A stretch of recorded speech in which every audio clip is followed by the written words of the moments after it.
咁今日咧，我就會講下啲關節問題嘅。咁我覺得最影響人生活嘅關節痛咧，就係個手腕啦。點解咧？因為就算你唔係一個好動嘅人都好，即係你完全唔做運動嘅，但係其實你無可避免咧，都會用到個手腕嘅。即係譬如你用電腦啦，或者用電話啦，甚至簡單如擰個樽蓋嚇，你都要用個手腕嘅。咁手腕痛嘅成因有好多啦。咁譬如你受傷扭親，咁扭親就幫你唔到啦，你要睇醫生啦。係啦，成日都有人咧受傷之後咧就 send message 去個fan page 度問我點算好。其實你應該睇醫生，唔應該問我嘅，唔應該問你嘅健身教練。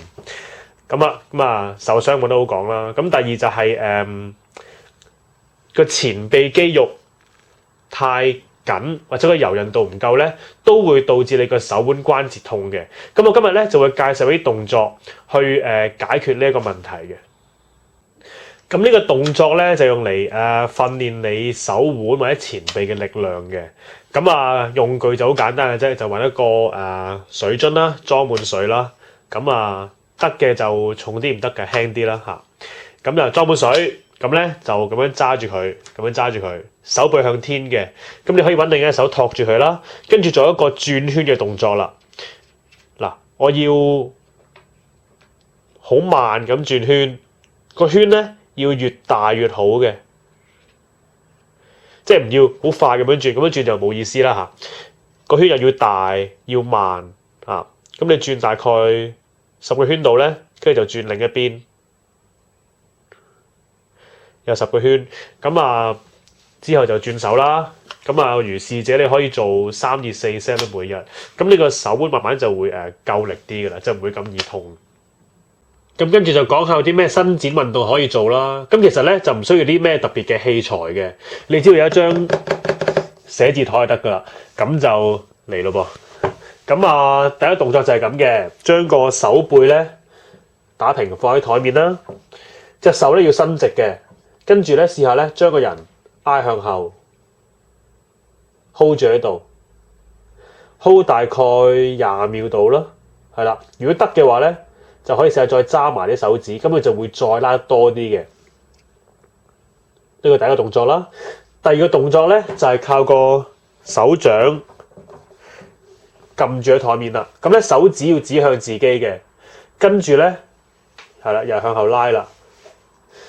咁好多人做 plank 嗰時咧，都會覺得個手腕唔舒服嘅，咁要鋪好多隻又要交多軟墊淨差啲鋪咗床褥咁滯。其實就唔需要嘅。只要你哋個手腕夠強壯嘅話咧，基本上呢個動作係可以喺硬地嗰度做嘅。同埋好多人咧就會覺得個手腕嗰個極限咧就係90度，其實90度咧未個極限嘅，係可以再拉後啲都得嘅。好啦。咁第三個動作啦，即係我拳頭咧咁樣擺喺張台度，跟住試下將呢一個面咧扭向前，咁你就會覺得咧呢個部分咧就會拉緊咗嘅。又係啦，又 hold 住20秒度啦。好啦，最後一個方向咯，就將拳頭呢一面咧扭向張台度。嗱，呢個動作咧，好多人都會做錯，就係會曲個手咁樣做，唔啱嘅，一定要直手做，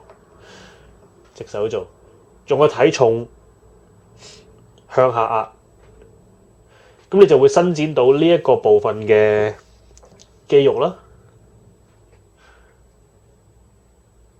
hold 住20秒，就係咁啦。